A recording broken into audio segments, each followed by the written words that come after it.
The rain is coming down in sheets, blurring the streetlights into hazy, indistinct smears.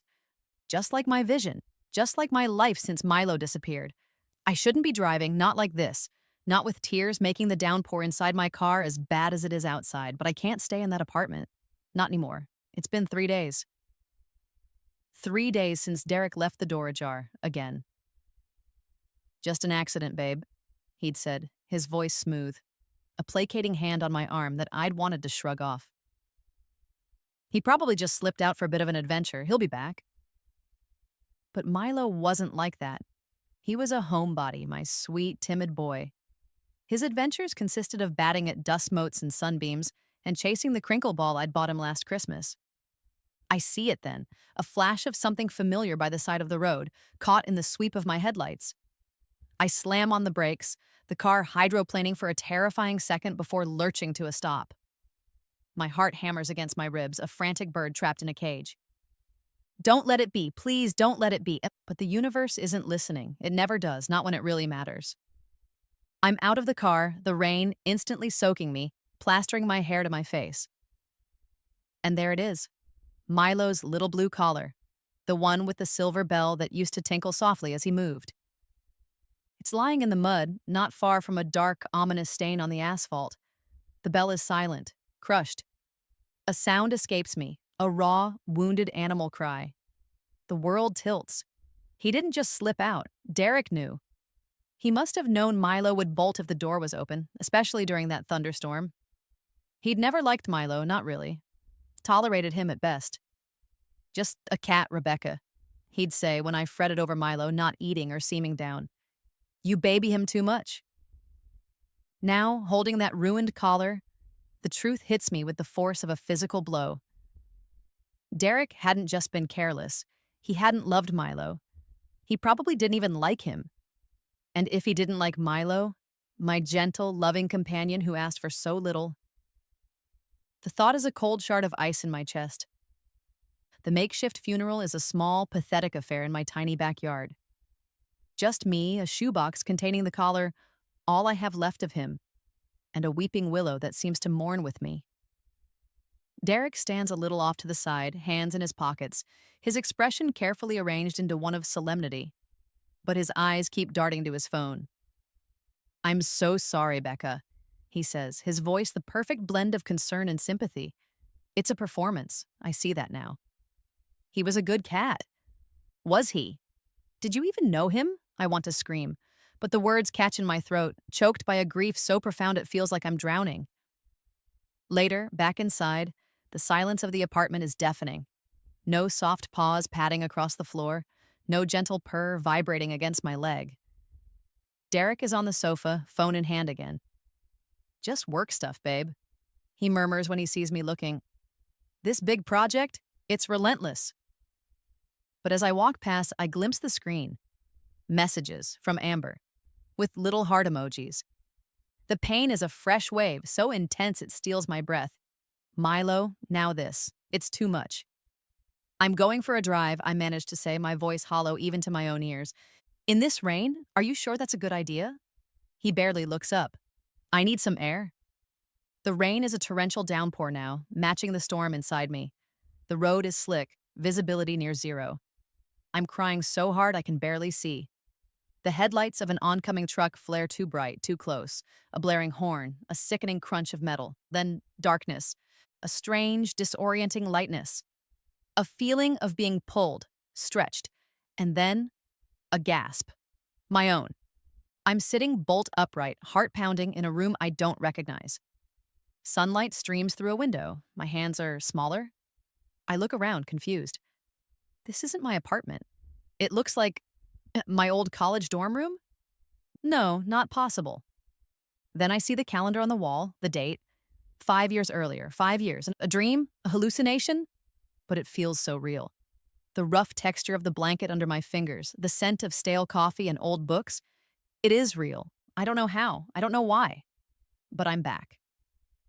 A week later, my head still spinning with the impossibility of it all, I walk into the local animal shelter. Just to see. Just to feel something other than this bewildering sense of displacement. And then I see him, a tiny ball of orange fur, huddled in the corner of a cage, his eyes wide and scared. The sign on the cage reads, Milo, approx 8 weeks. My breath catches. It's him, my Milo. Younger, smaller, but unmistakably him. I kneel down, my hand trembling as I reach for the latch. Hey there, little guy, I whisper, my voice thick with emotion. He looks up at me, a tiny, hesitant meow escaping him. As I gently lift him out, he nuzzles into my neck, and a faint, almost imperceptible tingle passes between us. A spark of recognition? Or just the desperate hope of a grieving heart. I don't care. He's here. He's safe. I've got you, I murmur, burying my face in his soft fur, inhaling his kitten scent. And this time, I'm never letting you go. And no one is going to hurt you. I swear it. A vow, a promise, and a burgeoning seed of something else, revenge. Derek will pay for what he did, for what he was going to do. This time, I'm ready for him. The coffee shop is exactly as I remember it. The worn velvet chairs, the smell of roasted beans and cinnamon, the low hum of conversation. It's where I first met Derek in my other life. Or, well, this life the first time around. It's a strange feeling like watching a rerun of a show where you already know all the twists, but you're powerless to change the channel. Only this time, I'm not powerless. I'm here early, settled into a corner booth with a book I'm not actually reading. My focus is on the entrance, and right on cue, he walks in. Derek, looking exactly as he did 5 years ago, charming, confident, with that easy smile that used to make my stomach flip. Now it just makes my skin crawl. He's with 2 of his friends, Mark and Liam. I remember them, sycophants mostly. They laugh too loudly at Derek's jokes, their eyes constantly seeking his approval. I discreetly activate the voice recorder app on my phone, placing it screen down on the table as if I've just set it aside. Dude, you should have seen her, Derek is saying, loud enough for me to overhear as they pass my table. He's talking about a date, clearly. Totally into me. I could have had her back at my place in an hour, but I'm playing the long game with this one. Keep 'em guessing, you know? Mark snorts. Which one is this? Tiffany? Or the redhead from the gym? Nah, this is new. Met her at that gallery opening. Rich parents, I think. Gotta play this one smart. He winks. But yeah, still juggling Tiffany. And that blonde, what's her name? Sarah? She's been blowing up my phone. He chuckles, a self-satisfied sound that grates on my nerves. My blood runs cold, but I keep my expression neutral, pretending to be engrossed in my book. This is even worse than I remembered. In my previous life, I'd been so blinded by his charm, so eager for the attention he showered on me, that I'd missed all the red flags. Or maybe I'd just chosen to ignore them. Not this time. This time, my eyes are wide open. He spots me a few minutes later as he's waiting for their coffees. That familiar spark of interest in his eyes. He walks over, all smooth lines and practiced charisma. Excuse me, he says, his voice like warm honey. I don't mean to bother you, but I couldn't help but notice you from across the room. I'm Derek. I look up, feigning mild surprise. Oh, hi, Rebecca. Rebecca, he repeats, testing the name on his tongue. Beautiful name. Listen, this might be forward, but would you mind if I joined you? My friends are, discussing things I'd rather not be a part of. He gestures vaguely back towards his table where Mark and Liam are now engrossed in a loud debate about football. I give a small, hesitant smile. I guess that would be okay. Just like before. The script is playing out, but this time, I'm not just an actor. I'm the director. He settles into the booth, launching into the same charming spiel he used last time. Asking about my non-existent, in this timeline, art history major. Talking about his vaguely defined ambitions in the business world.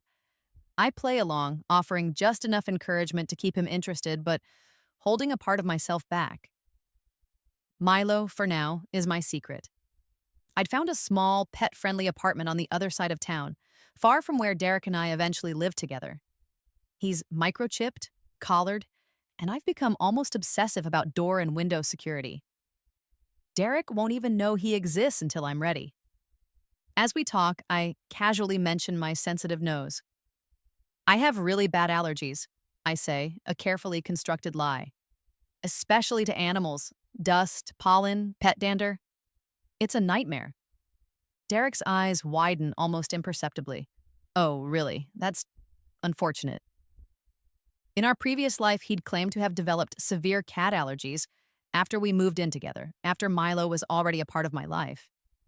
It had been a constant source of tension, his coughing and sneezing, his subtle complaints. Now, knowing what I know, I see it was all a lie, a manipulation. He'd never been allergic. He just hadn't wanted Milo around. This time, I'm planting the seed. He'll think twice before suggesting we get a pet. He'll think I'm the one who's against it. A few weeks later, our relationship has progressed much like it did before. Dinners, movies, him slowly but surely reeling me in. I let him. I need him to trust me, to feel secure. One evening, he's over at my new apartment for the first time. Milo is safely tucked away in my bedroom with food, water, and a litter box. I've triple-checked the door. Nice place, Derek says, looking around. A bit small, but cozy. It's perfect for me, I reply. We're cooking dinner together, or rather, I'm cooking while he leans against the counter, telling me about his day. At one point, he goes to the living room to take a call. I hear him open the front door. Just grabbing something from my car, he calls out. My heart lurches. The door. I rush out of the kitchen. He's coming back inside, leaving the front door slightly ajar. Forgot my wallet, he says with a sheepish grin. Just like before. The exact same carelessness. Or calculated move. I force a calm I don't feel. Oh, okay. I walk over and firmly shut the door, making sure the deadbolt clicks. Later, when he's in the bathroom, I race to my bedroom. Milo is not there. Panic flares, cold and sharp. Then I hear a tiny scratch from the ensuite bathroom. I'd cat-proofed it meticulously before Derek came over, tucking Milo inside with a soft blanket and a few toys, wedging the door shut from the outside with a rubber stop he couldn't see. I find Milo blinking up at me, perfectly safe. Relief washes over me, so potent it leaves me weak-kneed. I scoop him up, burying my face in his fur. Good boy, I whisper. Such a good, smart boy. Derek had tried. Even without knowing Milo was here, his instinct, his pattern, was to leave that door open. He's predictable, and that predictability will be his undoing. A few weeks after that, Derek is invited to a dinner party hosted by one of his business associates. He insists I come. It's important, Becca, networking. You'll meet some influential people. It's a stuffy, pretentious affair, men in expensive suits, women in designer dresses, all making small talk and sizing each other up. Derek is in his element, schmoozing, laughing, radiating false charm. During dessert, while Derek is holding court at the other end of the table, regaling a group with some exaggerated story, I pull out my phone. Amber's contact details are easy enough to find online. Derek wasn't exactly subtle with his affairs. I compose a quick email, attaching the audio file I'd recorded in the coffee shop weeks ago. The subject line, "Thought you should hear this." I hit send. Then I sit back, sipping my wine, and watch Derek. A minute later, his phone, sitting on the table beside his dessert plate, buzzes. Then it buzzes again. And again. His smile falters. He picks it up, his brow furrowing as he reads. The color drains from his face. His eyes dart around the table, a flicker of panic in them before he quickly schools his features back into a semblance of calm. But I see it, the cracks in the facade. Amber is clearly not happy. And this is just the beginning. The aftermath of the Amber situation is predictably messy. Derek shows up at my door, a picture of contrition. Flowers in hand, his eyes wide and earnest.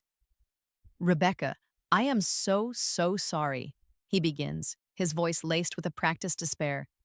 "Amber, she was a mistake, a stupid, meaningless fling. It meant nothing, I swear. You're the one I care about, the only one." He tries to take my hand, but I step back. "A mistake, Derek? Or one of many?" He flinches. "It was a moment of weakness. I was stressed with work. Things were crazy." The usual excuses. I almost want to laugh. He really thinks I'm that naive, again. "I don't know, Derek," I say, letting my voice tremble just a little. "This is A lot to take in. I'm playing the part of the wounded girlfriend, but inside I'm cold as ice. While he's been spinning his web of lies, I've been doing my own digging. His finances. That's where he's always been reckless. In our past life, he'd borrowed from me. Small amounts at first, then larger. Always with a promise to pay it back. A promise that never materialized. It was one of the things that had crippled me financially after everything. This time I'm ahead of him. I've already seen the patterns. Small, unexplained withdrawals from our joint account. One I'd reluctantly agreed to open for shared expenses, knowing exactly how he'd abuse it.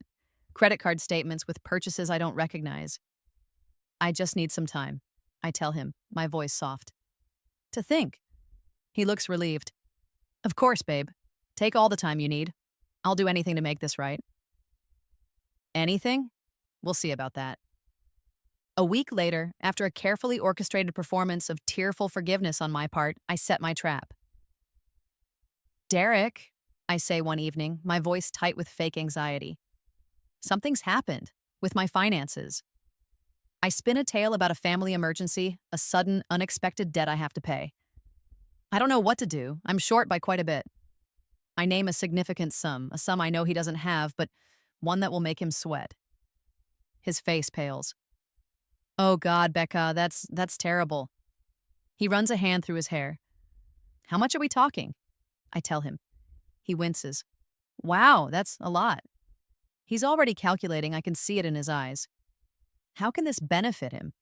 Or more likely, how can he avoid getting entangled in my problem? I was thinking, he says slowly after a long pause. And I know this is going to sound harsh, but what about Milo? My heart freezes, but I keep my expression carefully neutral. Milo? What about him? Well, he continues, picking his words with a faux sensitivity. He's a purebred, right? A rag doll? They're worth a bit of money. And with your allergies getting worse? Another lie I'd planted, complaining about sniffles whenever I was supposedly near a hypothetical cat. Maybe it would be kinder to rehome him? To a good family, of course. Someone who can really give him the attention he deserves. And the money it would help with your current situation, wouldn't it? There it is. The suggestion I knew was coming. In our past life, it had led to a huge fight, to tears, to me eventually, reluctantly, agreeing to find Milo a better home, just to appease Derek and his supposed allergies, a decision that haunted me until the day Milo died. This time I don't argue. I look at him, my eyes wide and thoughtful. Sell Milo? I say softly, as if the thought had never occurred to me. I don't know, Derek. He's been with me through so much. I let a tear trace a path down my cheek, for dramatic effect. I know, babe. I know it's hard, he says, putting an arm around me. He's relieved. He thinks he's won. But it's the practical thing to do, and it would be for the best for everyone, especially you and your health. Okay, I whisper, sniffling. Okay, maybe you're right. I look up at him, my eyes pleading. But if we do this, I want to choose the shelter. I want to make sure it's a no-kill shelter, a really good place. I need to know he'll be safe and happy. Of course, honey, Derek says, stroking my hair. Whatever you want. We'll find the best place for him. Together. He has no idea. The next day, I make an appointment at the Serenity Animal Shelter, the largest no-kill facility in the city. I go alone. The director, a kind-faced woman named Mrs. Gable, listens patiently as I explain that I'm looking to potentially rehome my beloved cat due to unforeseen personal circumstances. I paint a picture of Milo, his sweet nature, his gentle quirks. Then I change tack. Mrs. Gable, I say, my voice dropping to a more serious tone. This is somewhat unrelated, but I'm also in a position where I'm looking to make a significant philanthropic donation. I've recently come into some resources, and animal welfare is a cause very close to my heart. Her eyebrows raise. Oh, I'm interested in your expansion plans, I continue. I read online that you're hoping to build a new wing, specifically for cats. To increase your capacity and provide more specialized care? Yes, that's right, she says, a hopeful gleam in her eye. It's a dream of ours. We have the plans, the land, but funding is always the challenge. What if funding wasn't a challenge? I asked quietly. What if a donor came forward, an anonymous donor, willing to fund the entire new cat adoption center? Mrs. Gable stares at me, speechless for a moment. Are you are you serious? Completely, I say. There would be one condition, however, regarding the naming rights. Of course, she says quickly. The donor would have full naming rights for the new wing. We'd be honored. Good, I smile, because I have the perfect name in mind. Derek thinks he's getting rid of Milo. He thinks he's solving my financial problems. He has no idea that he's about to help me build a haven, a legacy in Milo's name. And he certainly has no idea about the real source of my resources. The game is escalating and he's playing right into my hands. The source of my newfound resources, as I delicately put it to Mrs. Gable, was something Derek couldn't possibly have factored into his selfish calculations. In my previous life, my grandmother, a wonderful, sharp-witted woman I adored, had passed away while I was on a disastrous anniversary trip with Derek. A trip he'd insisted on, despite Grandma being unwell. I'd missed her last days, a regret that had gnawed at me. This time things were different. There was no anniversary trip with Derek weighing me down. When Grandma's health took a turn, I was there. I moved in with her, cared for her, held her hand through those final weeks. We talked for hours, reminisced. She told me stories about her youth I'd never heard. It was a precious, painful time, but I wouldn't have traded it for anything. And because I was there, because I hadn't been distracted by Derek's drama, Grandma had changed her will. She'd left the bulk of her considerable estate to me. Not to my spendthrift uncle, not divided among distant cousins, but to me. I was, to put it mildly, wealthy. Wealthy enough to fund a dozen animal shelter wings if I wanted. Derek, of course, knew nothing of this, not yet. He found out, as I knew he would, through sheer opportunistic snooping. I'd accidentally left some preliminary paperwork from my lawyer regarding the inheritance on my desk. Nothing too detailed, just enough to pique his interest. I came home one afternoon to find him in my small apartment, looking unusually pensive. "Hey," I said, feigning surprise. "What are you doing here?" "Just wanted to surprise you," he said, his eyes a little too bright. "Becca, I was looking for a pen, and I saw some papers on your desk. About your grandmother?" I affected a sad sigh. "Oh, yes. It's all still a bit overwhelming. It looked like she left you quite a lot?" He probed, trying to sound casual. "She was very generous," I said quietly. "I miss her terribly." Suddenly, Derek was a new man, attentive, affectionate, over-the-top solicitous. "Babe, you should have told me you were going through this. I'm here for you. Whatever you need." The next evening, he proposed. It was almost comical. A candlelit dinner he'd spontaneously prepared in my tiny kitchen. Cheesy music playing on his phone. Then, down on one knee, a ring produced from his pocket. A gaudy thing.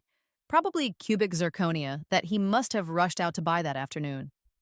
"Rebecca," he said, his voice thick with emotion I knew was entirely fabricated. "These past few months, they've been the happiest of my life. I know we've had our ups and downs, but you are the woman I want to spend forever with. Will you marry me?" I feigned shock, tears welling in my eyes. Surprisingly easy to summon, remembering his past betrayals. "Oh, Derek, yes, yes, of course I'll marry you." The ring was too big. It felt cheap on my finger. But I smiled, a radiant, joyful smile that was pure acting. The wedding planning began at lightning speed, entirely at Derek's insistence. "Why wait, babe?" he'd say. "When you know, you know. Let's just do it. Small, intimate, quick." I knew why he was rushing. He wanted access. He wanted security. He wanted my money. I started noticing things. Him helping me with paperwork, subtly trying to get his name added to accounts, discussing our future investments, looking at property listings for sprawling mansions we could buy after the wedding. I took photos of every document he tried to alter, every email, where he discussed my finances as if they were his. Evidence. Meanwhile, I had another meeting with Mrs. Gable at the shelter. The funds have been transferred to an escrow account, I told her, handing over the relevant documents. Completely anonymous as requested. Construction can begin whenever you're ready. Her eyes filled with tears. Miss, whoever you are, she said, her voice trembling, you are an angel. This will save so many lives. So many Milos will have a second chance because of you. Just promise me one thing, I said. The dedication plaque. It needs to be perfect. Absolutely, she assured me. We've already commissioned a wonderful local artist. We finalized the details for the grand unveiling of the new wing. It would coincide, I suggested, with a little pre-wedding charity fundraiser that Derek and I could host. A way to give back to the community before our big day. Mrs. Gable thought it was a wonderful idea. Mr. Derek must be a very kind man, too, she said. I just smiled. Oh, he's one of a kind. Derek, when I broached the idea of the shelter fundraiser, was ecstatic. Babe, that's brilliant. It'll look great. Us giving back. Very philanthropic. We should invite some of my business contacts and the local press, definitely. His mind was already racing, imagining the good PR, the connections he could make. He had no idea what kind of show he was about to star in. He thought he was on the fast track to my fortune. He didn't realize he was hurtling towards his own public demolition, and I was the one driving the train. The engagement party was at a chic downtown lounge, all low lighting and expensive cocktails. Derek was in his element, gliding through the crowd, my hand possessively in his, introducing me as my beautiful fiancée, Rebecca. He was practically glowing with self-satisfaction. He thought he had it all, the wealthy wife-to-be, the imminent access to her fortune, the admiring glances of his associates. During a lull in the conversations, I tapped my champagne glass lightly with a spoon. Excuse me, everyone, I said, my voice clear and carrying through the room. Derek and I have a little announcement to make. A hush fell, all eyes turned to us. Derek beamed, squeezing my hand. He probably thought I was going to gush about our whirlwind romance. As you know, I continued, smiling sweetly up at him before addressing the guests, Derek and I are so excited to be starting our lives together, and we wanted to begin our marriage by giving back to a cause that's become very dear to my heart. I paused for effect. So, next Saturday, we'll be hosting a special charity event at the Serenity Animal Shelter. It's to celebrate the opening of their brand new cat adoption wing, a project we've been quietly supporting. A smattering of polite applause. Derek puffed out his chest. That's right, he chimed in. Rebecca has such a generous heart. We believe in supporting our community. We'll be making a joint donation at the event, I added. And we'd be so honored if all of you could join us. It's for such a wonderful cause.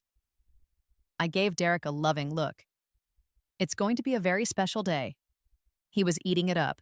Absolutely. Spread the word. The more the merrier. Great for networking, too. Some of the city council members will be there, I hear. He was already thinking about how this could benefit him, his image, his connections. He had no idea he was enthusiastically co-signing his own public humiliation. The week leading up to the shelter event was a blur of fake smiles and careful planning on my part. Derek, blissfully unaware, was busy inviting every business associate, minor local celebrity, and journalist he could think of. He wanted an audience. I was more than happy to provide one. Saturday arrived, bright and sunny. The Serenity Animal Shelter was buzzing with activity. A large banner over the entrance to the new wing was covered with a pristine white sheet, ready for the unveiling. Volunteers bustled about, refreshment tables were set up, and a small podium with a microphone stood ready. Derek was practically preening in his new suit, shaking hands, slapping backs, already giving sound bites to a local news crew. I stood beside him, playing the role of the supportive, slightly shy fiancée. Mrs. Gable greeted us warmly. Rebecca, Mr. Derek, we are so incredibly grateful for your generosity. This day wouldn't be possible without you. Our pleasure, Mrs. Gable, Derek said expansively. Always happy to help those less fortunate. He winked at a nearby camera. The time came for the speeches. Mrs. Gable spoke first, her voice filled with emotion as she thanked the anonymous donor who had made the new wing possible. Then it was my turn. I stepped up to the podium, my hands surprisingly steady. I looked out at the crowd. Derek's smirking business partners, the curious journalists, the hopeful faces of the shelter volunteers. "Thank you all for being here," I began, my voice soft but clear. "Animals have always held a special place in my heart. They offer unconditional love, companionship, and a unique kind of joy. They ask for so little and give so much. This new wing, this sanctuary, is for them. It's a place of hope, a place for second chances." I glanced at Derek, who was shifting uncomfortably. My talk of animals, of cats specifically, was perhaps not the generic community support speech he'd been expecting. "There was one cat in particular," I continued, my voice catching slightly. "This part wasn't acting. Who taught me the true meaning of resilience and love? His name was Milo." Out of the corner of my eye, I saw Derek stiffen. His smile became fixed. "He was taken from me far too soon," I said, in a way that was senseless and cruel. "And for a long time, I carried that pain, that injustice. But then I realized that the best way to honor his memory wasn't with sadness, but with action. With creating something positive in his name." I turned towards the covered banner. "And so it is with immense pride and a heart full of love that I dedicate this new cat adoption center." I reached for the cord, my eyes locking with Derek's for a fleeting second. His face was a mask of dawning confusion and apprehension. I pulled the cord. The white sheet fell away. There, in beautifully crafted lettering, was the name Milo's Haven. A gasp went through the crowd, then a wave of applause. Derek looked like he'd been struck by lightning. His mouth opened and closed, but no sound came out. But I wasn't finished. "And now," I said, turning back to the podium, my voice suddenly stronger, sharper, "I'd like to share a little something that truly illustrates why havens like this are so desperately needed. It's about understanding what some people are capable of and why these animals need our protection." On a large screen set up beside the podium, a video began to play. My phone screen, crystal clear. The audio, sharp and undeniable. Derek's voice recorded in that coffee shop months ago. "How about we sell personalized surfboards? Dog food, baseball bats?" Mark had endless ideas. Wait, wrong recording. My heart leaped into my throat. That was a business story I'd been listening to. My finger must have slipped when selecting the file. Panic, cold and sharp, shot through me. No, not now. Derek, who had been looking like a cornered animal, suddenly looked confused. The crowd murmured. My face burned. This was a disaster. All my careful planning about to be undone by a simple technical error. Then, as I fumbled with my phone, trying to find the correct file, a commotion started near the refreshment table. Derek was sneezing. Violently. Once, twice, then a whole cascade of explosive sneezes. His face was turning red, his eyes watering. A woman near him, one of the shelter volunteers who had been cooing over a basket of kittens, looked concerned. "Oh my goodness, are you all right, Mr. Derek? Are you allergic to cats?" Derek, between gasps and sneezes, his carefully constructed composure shattering, could only nod miserably, his eyes darting towards me with a look of pure, unadulterated panic. The irony was so thick, so perversely perfect, it was almost better than my intended reveal. The universe, it seemed, had its own way of delivering punchlines. My video evidence might have failed, but Derek's own body had betrayed him, exposing his lies in the most public and sneezy way possible. Milo's Haven was launched, and Derek's carefully crafted image was, quite literally, blowing up. The fallout from the shelter event was immediate and spectacular. Derek's phone started blowing up with calls and texts, but this time they weren't from adoring women. They were from confused business associates, irate journalists who felt they'd been misled and probably Amber, wondering what on earth was going on. I didn't wait around for the encore. As Derek was having his very public, very real allergy attack amidst a sea of cats and concerned onlookers, I made a quiet exit. Back in the sanctuary of my apartment with Milo purring contentedly on my lap, he'd been safely with a trusted friend during the event, of course. I watched my own phone. Derek's name flashed across the screen, call after call, text after text, a barrage of desperate, pleading messages. Rebecca, pick up. We need to talk. That was a misunderstanding I can explain. Babe, please don't do this to us. I love you. I took a calm sip of tea. Then, with a steady finger, I blocked his number. The silence that followed was blissful. The next morning, he was at my doorstep. Disheveled, red-eyed, whether from allergies or lack of sleep, I couldn't tell, clutching a bouquet of gas station flowers that were already wilting. Rebecca, he croaked when I opened the door just a crack. Please, you have to listen to me. That whole allergy thing, it was a lie, okay? I'm not allergic. I didn't want a cat. I know, Derek, I said, my voice flat. You know. He looked stunned. But then why? Why what, Derek? Why did I name the center after my beloved cat, whom you clearly despised and likely wanted gone? Why did I make sure everyone knew what kind of man you really are? Milo chose that moment to saunter into the hallway behind me, winding himself around my ankles, his tiny bell tinkling. He looked up at Derek with an almost regal indifference. Derek stared at Milo, then back at me, his face a mixture of defeat and disbelief. But I love you, Rebecca. I really do. Milo, I can learn to live with him. We can make this work. No, Derek, I said, my hand already on the doorknob. We can't. And I closed the door in his face, the click of the lock decisive. Milo purred, rubbing his head against my leg as if in approval. A few days later, his mother called. Brenda, a woman who, in our previous life, had always treated me with a kind of polite disdain, as if I were never quite good enough for her precious son. Rebecca, dear, she began, her voice oozing false concern. I was so distressed to hear about the misunderstanding at that lovely shelter event. Derek is beside himself. He's made some mistakes, yes, but he loves you very much. Mrs. Henderson, I said, cutting her off. With all due respect, Derek's feelings are no longer my concern.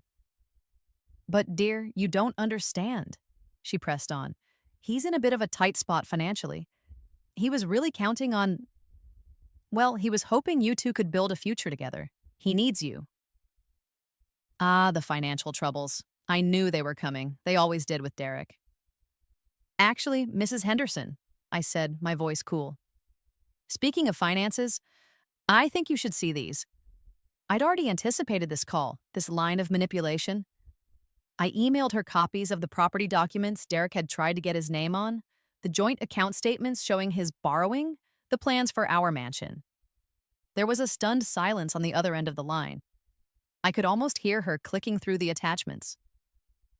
I see, she said finally, her voice considerably colder. The concern for Derek's romantic welfare had evaporated, replaced by the dawning horror of his financial recklessness potentially impacting her. Well, thank you for bringing this to my attention, Rebecca. The line went dead. The final confrontation happened a week later. He somehow got past the security in my new office building. I was now tentatively exploring some ethical investment opportunities with my inheritance, a world away from the small-time jobs I'd held in my past life. He looked terrible. He'd lost weight, there were dark circles under his eyes. The swagger was gone. Rebecca, he said, his voice raspy. He was standing in the doorway of my office, looking like a supplicant. Okay, you win. I admit it. Everything. I lied about Amber. I lied about the allergies. I was after your money. I was a terrible boyfriend, a terrible fiancé. I was a terrible person. I just looked at him, waiting. Milo, whom I'd started bringing to my quiet office in a carrier, peeked his head out, gave Derek a disdainful sniff, and promptly went back to sleep. But I can change, Derek pleaded, taking a step into the room. Knowing you, being with you, it made me want to be a better man. I know I messed it up royally, but if you just give me one more chance, I'll prove it to you. I'll go to therapy. I'll get a real job. I'll even volunteer at that cat shelter if you want. He tried a weak smile. I stood up, walking around my desk to face him. I felt nothing. No anger, no pity, just a profound sense of finality. Derek, I said, my voice calm, devoid of a underscore and underscore Y lingering emotion. It's too late. You don't need to change for me. I gave him a small, almost sad smile. I already changed. I pressed the intercom on my desk. Security, please, to my office. His face crumpled. Rebecca, no, please. Two large security guards appeared almost instantly. They flanked Derek, their expressions impassive. This way, sir, one of them said, his voice polite but firm. Derek looked at me one last time, his eyes filled with a desperation that no longer touched me. Then, he allowed himself to be escorted out, his shoulders slumped in defeat. As the door closed behind him, I let out a long, slow breath. It was over. Truly over. Milo stirred in his carrier, let out a soft chirp, and then settled back to sleep, safe and sound. Just like me. 1 year later, Milo's Haven is a beacon of hope in the city. It's more than just a shelter. It's a state-of-the-art adoption center, complete with kitten nurseries, spacious communal cat rooms with climbing trees and sunbeams, and a dedicated veterinary clinic on site. Thanks to the initial anonymous donation mine and the subsequent buzz it generated, further funding had poured in. We have a zero euthanasia rate, a team of dedicated volunteers, and a waiting list of people eager to adopt. I'm here most days, not as a benefactor, but as a volunteer. Cleaning cages, socializing timid cats, helping prospective adopters find their perfect match. It's fulfilling work, a quiet joy that soothes a part of my soul I hadn't realized was still bruised. Milo, of course, is the unofficial mascot. He often accompanies me, lounging in a plush bed in the office, graciously accepting pats from staff and visitors. He's confident now, a far cry from the scared kitten I first met and then met again. Today, a new veterinarian is visiting, Dr. Ben Carter. He's doing a pro bono consultation on a particularly tricky case, a young rescue cat with a complicated leg injury. I'm assisting, handing him instruments, calming the nervous feline. Our hands brush as we both reach for a syringe. A tiny spark, not of static, but something warmer. I look up, and he's smiling at me. A kind, genuine smile that reaches his warm brown eyes. Thanks, Rebecca, he says, his voice gentle. Milo, who is observing the procedure from his carrier nearby, lets out a loud, contented purr. He hops out, saunters over to Dr. Carter, and rubs against his legs, a gesture of instant approval he rarely bestows on strangers. With Derek, Milo had always been aloof, wary. With Ben, it's instant affection. My heart does a little flip. It's a small thing, Milo's purr, but it feels significant. Later that week, I'm decluttering my home office. I come across a small, folded newspaper clipping tucked into an old planner. I'd forgotten it was there. It's a brief article from a few months back detailing Derek Henderson's arrest for financial fraud. Apparently, he hadn't learned his lesson. He'd found another unsuspecting woman, another victim for his schemes. The article mentions his previous engagement, the dramatic and _DP_oblique breakup at a charity event. My name is tactfully omitted, but the implication is clear. I read it without a flicker of emotion, then toss it into the recycling bin. He's someone else's problem now, a footnote in a chapter of my life that is well and truly closed. The final scene isn't a grand, dramatic flourish. It's quiet, peaceful. It's a sunny afternoon in the garden of the small, charming house I bought a few months ago. It has a secure, high-fenced yard, perfect for feline adventures. Ben is here. We've been seeing each other for a while now. It's easy with him. Comfortable, honest. He loves animals as much as I do, and he adores Milo. A sentiment that is wholeheartedly reciprocated. Milo is stalking a butterfly, his orange tail twitching, the tiny gold bell on his special new collar, a gift from Ben, jingling softly with each pounce.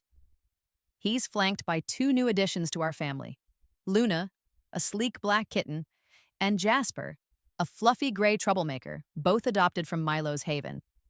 They tumble and play, a chaotic, joyful explosion of fur and purrs. Ben slides his arm around me, pulling me close.